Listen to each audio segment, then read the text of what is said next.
wassalamu ala nabiyil mursalin sayyidina maulana Muhammadin wa ala alihi washabihi ajma'in.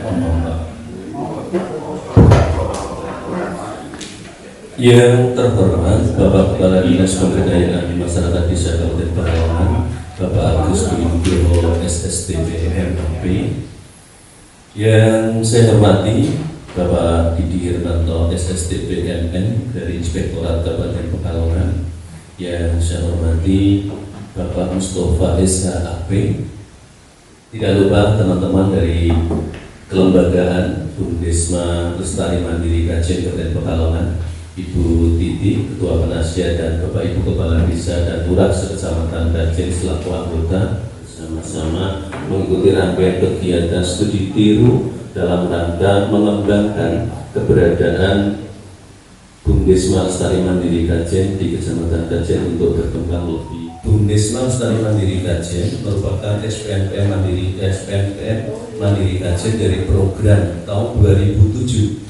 Kalau Donorojo anak rakil, Kajen juga anak rakil Ibu.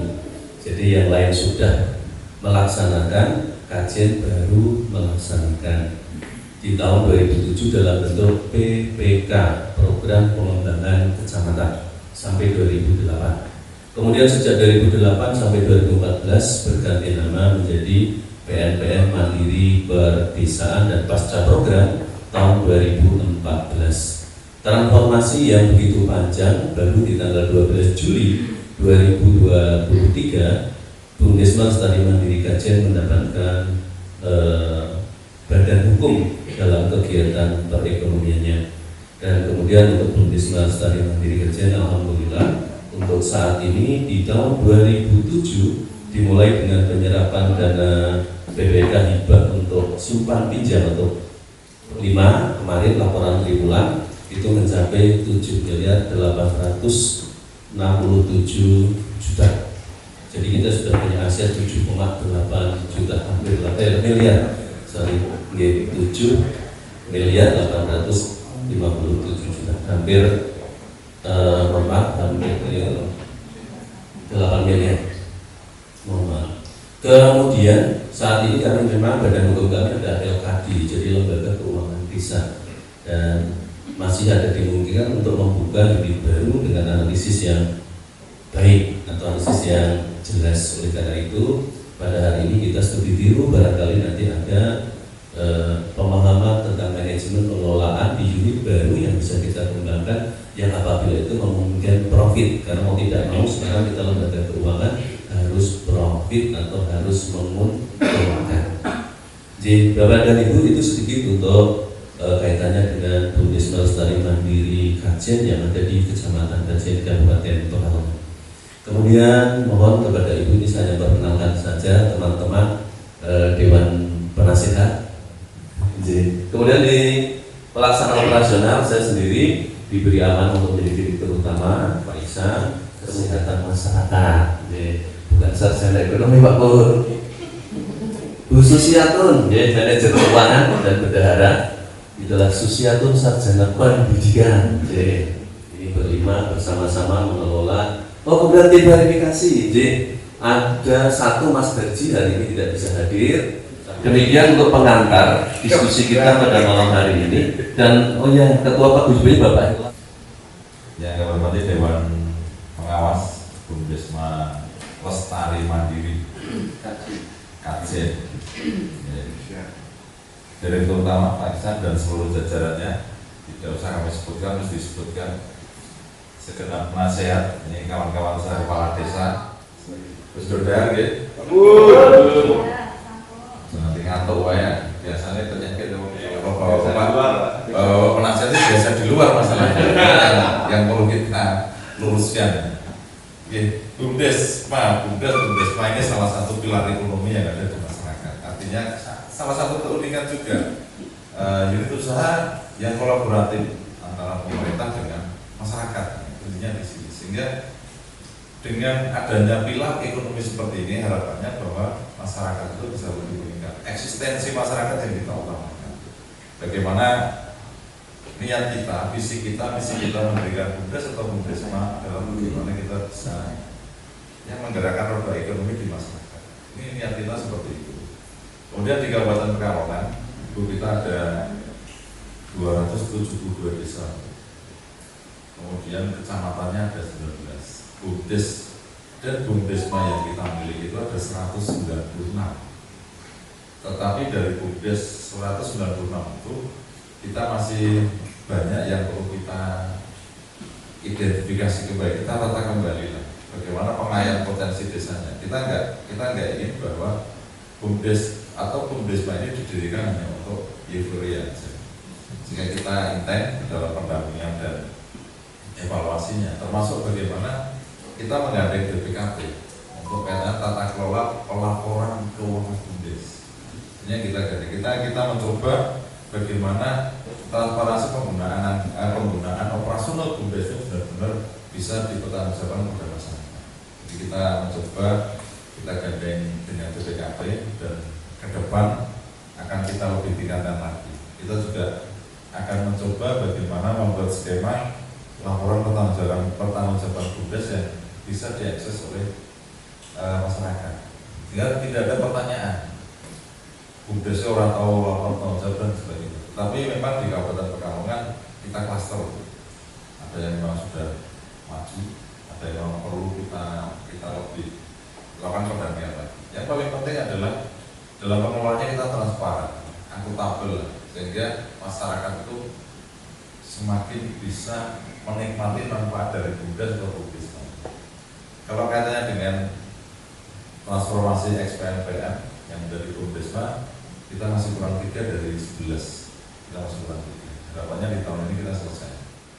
Ya, diskusi lah kaitannya dengan apa yang sudah dilaksanakan oleh Bumdesma Sahabat Sejahtera ini. Mungkin bisa direplikasi, kita bawa pulang dan kita terapkan di wilayah kita. Ini harapan terbesarnya seperti itu. Apalagi ada tantangan besar. Kita harus sama-sama mensukseskan. Di satu sisi Bumdes harus terus kita tingkatkan dan kita kembangkan. Di lain sisi kita juga harus mendukung program dari Presiden RI kaitannya dengan Koperasi Desa Merah Putih. Ini tidak bisa kita pilih satu persatu. Jadi kita harus sama-sama kita jalankan. Sehingga dengan adanya program-program dari pemerintah seperti ini, harapannya memang berusaha semaksimal mungkin selalu mengawal kaitannya dengan peningkatan Bumdes, terutama peningkatan ekonomi untuk masyarakat kita. Jadi tengah dinamika regulasi yang semakin hari semakin banyak regulasi yang ada di desa, kita harus segera dan tanggap peka dalam kaitannya menyesuaikan regulasi tersebut. Selamat datang Bapak Ibu di Kabupaten Pacitan. Ya, selamat datang, semoga Kabupaten Pacitan ini memberikan sesuatu yang baik sesuai di waktu itu sudah PKL itu dari awal dari 2009 itu adalah Pak Epit. Alhamdulillah beliau 2009 bergabung di PNPM menjadi senior kami, mulai dari diawali dengan karirnya itu sebagai KPMD, kemudian alhamdulillah sampai hari ini beliau masih support kami di Bumdes bersama. Dan iya, mohon maaf ya, nanti kita sekarang nanti seperti itu Bapak Ibu ya, kita berbagi info sinau saja.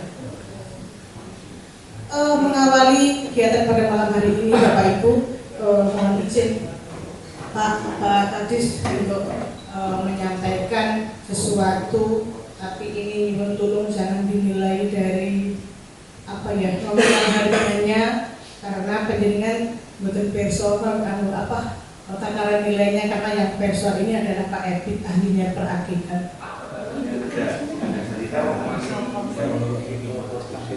Oke, smart reason Pak. Nah, cocok Pak. Ada apa namanya Pak? Namanya apa lagi Pak?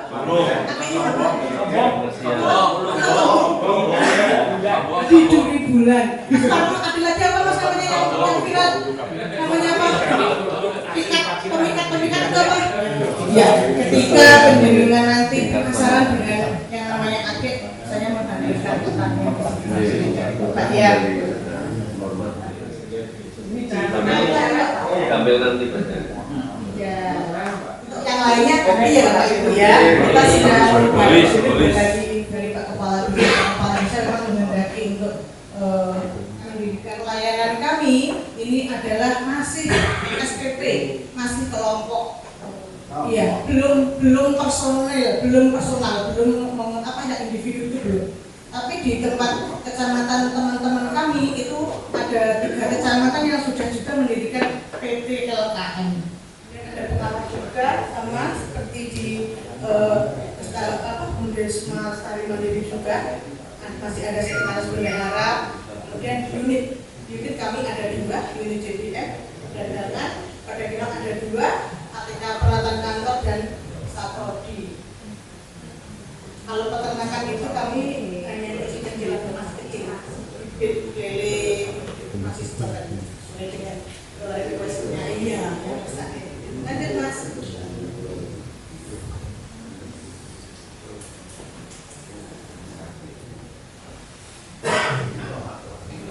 Itu adalah pemulihan modal, pemetaan modal, karena memang basic kita asalnya ada dari PNBM.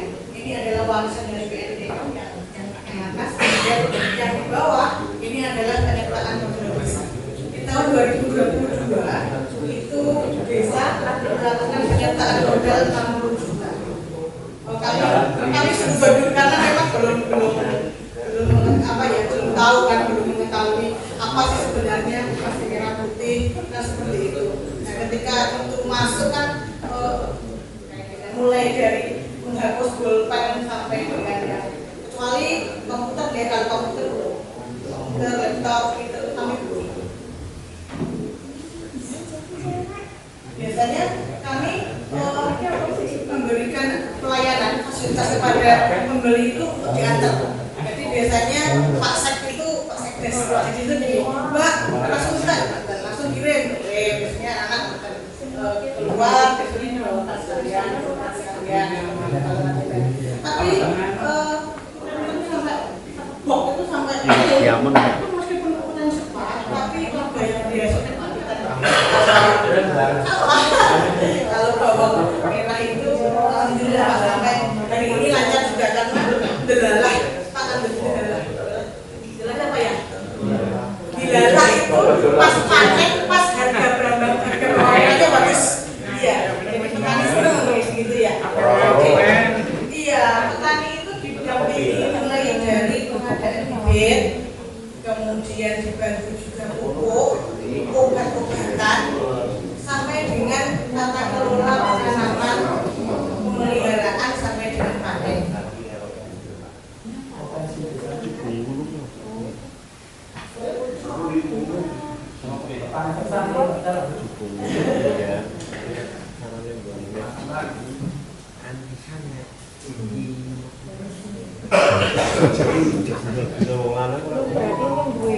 Nah, ini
narasumber. Saya hanya sedikit bertanya pada narasumber, saya langsung saja. Mungkin permasalahan antara di Pacitan dan di Pekalongan itu agak beda ya. Kalau di Pekalongan itu sistemnya kan misalkan kredit ada juga yang pajak. Apakah yang di Pacitan itu misalkan meminjamkan dana untuk pertanian, misalkan ke bantuan untuk modal penanaman bawang atau apapun, itu pernah sempat macet itu? Itu alhamdulillah sampai hari ini tidak ada yang meleset. Melesetnya kami itu adalah di APG, di nasabah yang dalam kategori miskin. Kita berikan mereka untuk diperkecil angsurannya, ya diperpanjang masa pinjamannya sehingga bisa kembali. Tapi kalau kemudian bermasalah kan juga kita dengan bantu dengan dana sosial. Untuk kira-kira yang dipaparkan terkait, saya kira secara administrasi hukum dan sebagainya relatif sama. Hanya memang kita belum punya unit untuk kegiatan perdagangan. Dan ini butuh analisa yang matang karena desa kami ada 24 plus 1 kelurahan. Jadi satu kecamatan kita itu ada 24 desa, 1 kelurahan ya. Jadi mungkin 2 kali lipat mungkin. Sini hanya 12.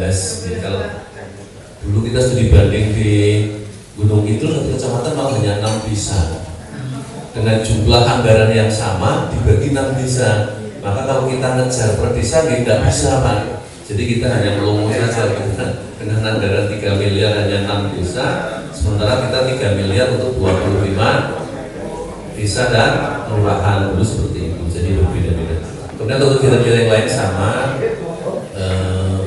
terkait dengan kegiatan di kami, mungkin kalau di sini belum ada hadiah untuk customer, kita sudah ada, mungkin kita tidak ditayangkan. Jadi kita peminjam itu kita beri hadiah Bu, ya prestasi tapi yang tepat jumlah itu dengan undian 2 sepeda motor dan berbagai alat itu untuk memotivasi mereka. Ya alhamdulillah ada manfaatnya Bu. Kalau yang lain sehingga relatif sama, penanganan masalah di desa juga relatif sama. Karena apa? Kenapa saya perlu mengatakannya ke Jawa Timur dulu? Transformasi XPNPM itu contoh nasional itu Jawa Timur. Contoh nasional nggak harus Pacitan. Misal ke mana, bahkan tadi saya usul Pak Kadis, kalau 11-nya bisa nggak Pak? Bisa terus tadi balik ke sini. Ke Jawa Timur saya bilangnya Jawa Timur nggak harus ke Pacitan. Karena memang dulu pilot project transformasi XPNPM menjadi BUMDes. Oktober itu sampai Desember kami masih menentukan konteks pengawasan baik desa ataupun BUMDes, Kementerian Dalam Negeri dan BPKP. Begitu juga terkait dengan BUMDes. BUMDes walaupun kami baru mengawali 2 kemarin, BUMDes bersama dan BUMDes itu pun baru tahapan pengenalan. Kami memang sengaja tidak terlalu dalam. Akhirnya tidak terlalu dalam itu nggak ada pengembalian uang dulu lah. Ya makanya untuk tanda kutip pembinaan aja dulu. Karena memang ini keadaannya banyak kaki ini. Tapi ke depan mulai kita mungkin dalam bertahap. Karena memang awal dulu kan kita presanya hanya bisa tiba-tiba menjadi BUMDes. BUMDes sudah kita lakukan pengawasan. Dasar kita melakukan pengawasan karena adanya kewenangan di Permendagri 73 tahun 2020 tentang pengawasan keuangan desa. Namun demikian, data perkembangannya apa yang bisa diunggulkan juga BUMDes mana? Sinano yang sudah bisa memberikan dividen ke desa berapa? Kemarin ketika kita melakukan pengawasan di desa kadang nyinggung BUMDes sedikit ketika ada pemetaan modal. Kadang nyinggung sedikit ketika terjadi pas ketika ruang lingkup yang kita awasi ada pemetaan modal yang kita bahas. Ketika ada dividen yang diberikan kita juga minta klarifikasi bagaimana terkait dengan pemetaan modalnya. Ini kalau kami tahapan awalnya pada pemetaan modalnya bagaimana? Dokumen perencanaan BUMDes. Kalau yang di tingkat desa, kalau misal Lestari Mandiri sudah mapan karena XPNPM. Yang tingkat desa untuk rencana usaha anggaran itu hampir tidak punya. alhamdulillah penasehatnya wis ora didikan yes. Nagih piye? Iya. Nagih agak kan, Pak? Nagih agak kan? Ya itu yang harus diantisipasi. Kan itu terjadi. Pengawasnya merangkap ketua BPD-nya. Ikut-ikutan pinjam. Kalau nggak ada kami pun mungkin nggak tahu membalikannya kapan-kapan. Direktur Pak Nagih orang apa nih? Karena porsinya satu pengawas merangkap ketua BPD, satu kepala desa merangkap penasehat. Nggak berani kan? Karena bukan tugas bersama, dia yang memegang kekuasaan yang lain selain itu terjadi. Ini yang harus diantisipasi fraud-fraud yang kayak gini dengan rasa ketidakenakan. Jadi misal ada yang direktur operasionalnya bukan taat aturan, ya bagus. Daripada pegang lagi itu kan kelola siapa kan nanti malah repot. Nantinya repot kalau sudah menjadi purnawirawan. Nah, Pak ngomong mantan ora penak lho. Mantan itu kan ketoke piye purnawirawan wae lah. Mantan kades ya. Ketika yang belanja Bumdes untuk membangun toko, bagaimana SOP pengadaan barang jasanya di Bumdes? Karena Bumdes itu ada tender, ada tertutup, itu yang dipilih oleh mereka bagaimana SPO-nya. Tolong kami dikasih, itu yang kami minta. Karena agak berbeda sedikit dengan desa. Pengadaan barang jasa di desa itu agak berbeda. Itu biar kita bisa ngaco, makanya besok-besok makanya kalau saya ikut tak buatkan aja biar sana maparkannya langsung pertanyaan kamu. Oh ya ini walaupun bisa nggak ada karena sama-sama belajar nggak masalah. Usul saja. Dua. Ada yang mau nanya deh? Enggak. Contoh. Nanti. Ini sengaja kok hitam kuning oh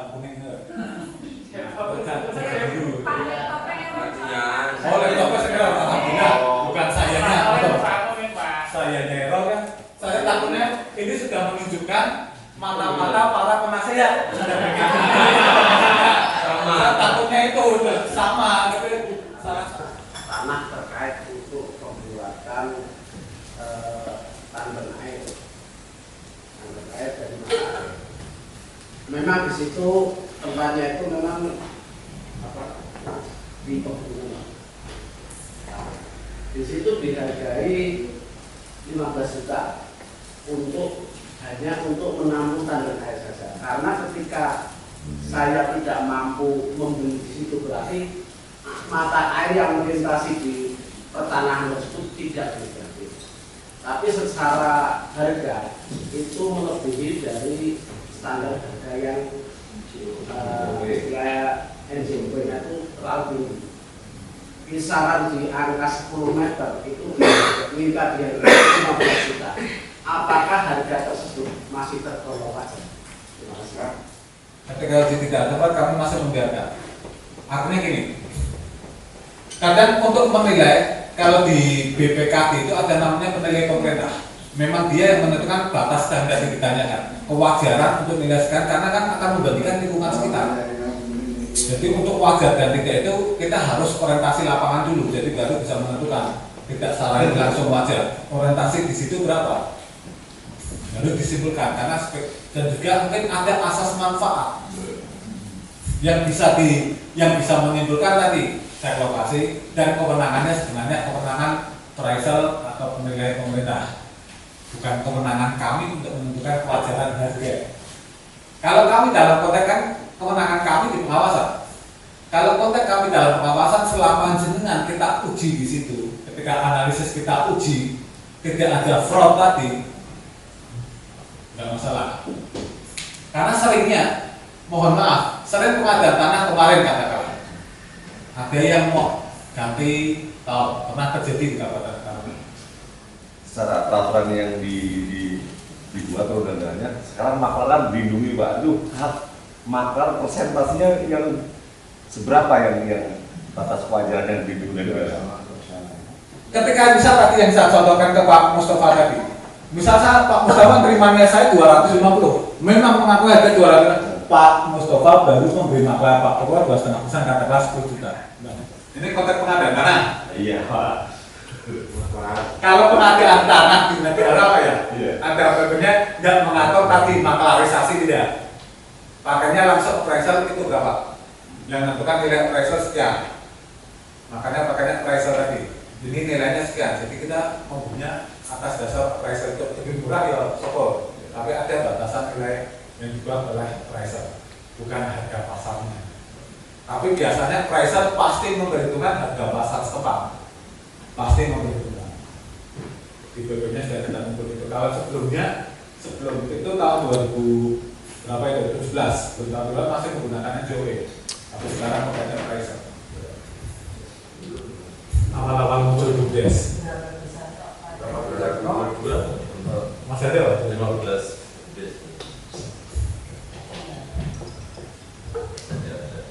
Nanti ada semua. Alhamdulillah.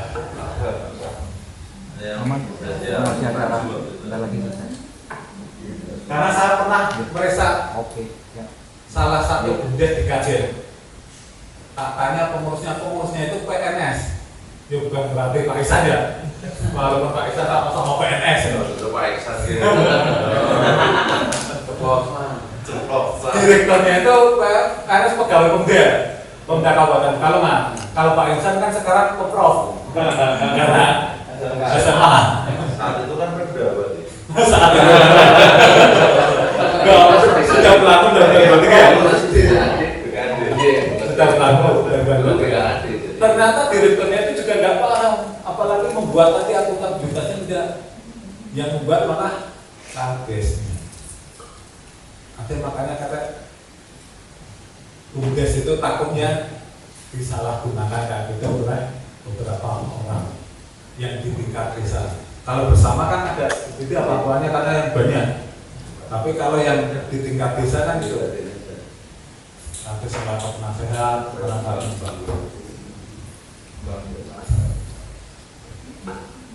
Tadi pertanyaannya Pak Nur itu kemarin saya pernah bertanya kepada salah satu pengelola LKD, Lembaga Keuangan Desa, bagaimana untuk menghindari macet, karena ketika menjadi kesulitan itu mempengaruhi cash flow, pasti mempengaruhi itu, apalagi kalau izin OJK akan mempengaruhi PLO, kredit macet pasti diperhitungkan, apalagi mau pinjam PP itu program investasi pemerintah. Bunga ringan nanti kita bisa menyalurkan lagi untuk mendapatkan rupiah. Itu PLO pasti dipantau terus.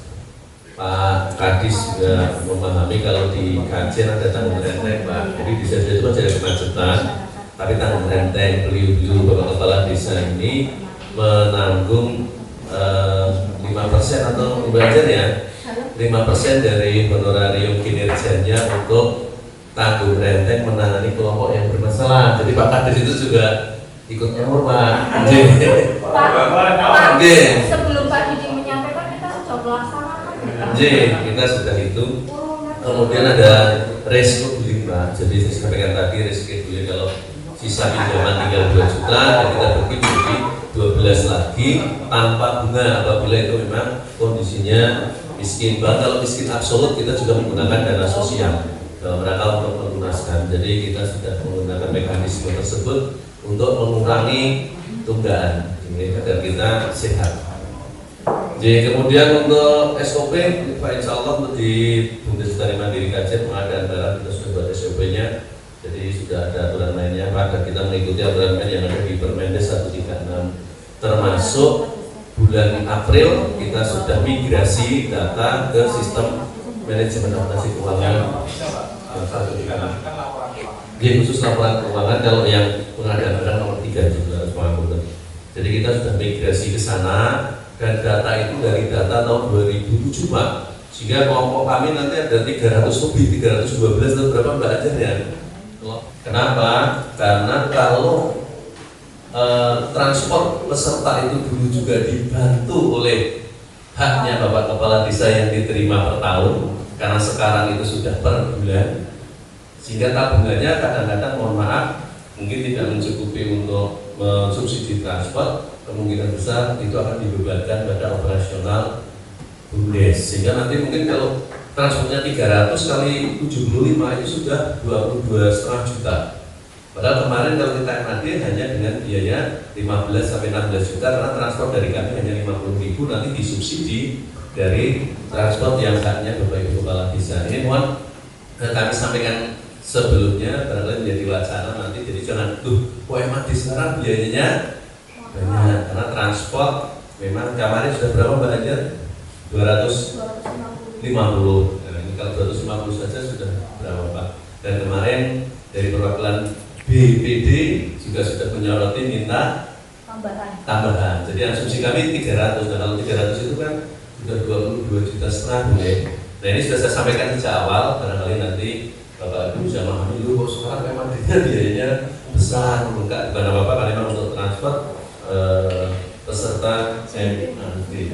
Ini yang perlu saya diskusikan.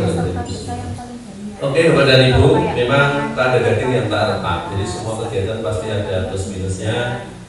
Kami dari BUMDes Lestari Mandiri Kadin berusaha semaksimal mungkin ketika sudah di istilahnya bukan di audit Pak dari inspektorat kemarin pembinaan kami sudah berusaha, dan yang perlu kami lakukan memang sampai saat ini untuk makan pagi mulai jam 6 sudah siap, dan kemudian sesuai jadwal kita jam 8 sudah kalau bisa meninggalkan hotel dengan kendaraan untuk menuju ke tempat transit, karena seperti tadi juga saya sudah sampaikan untuk menuju ke objek-objek wisata kita nanti akan menggunakan transportasi lanjutan, menggunakan shuttle.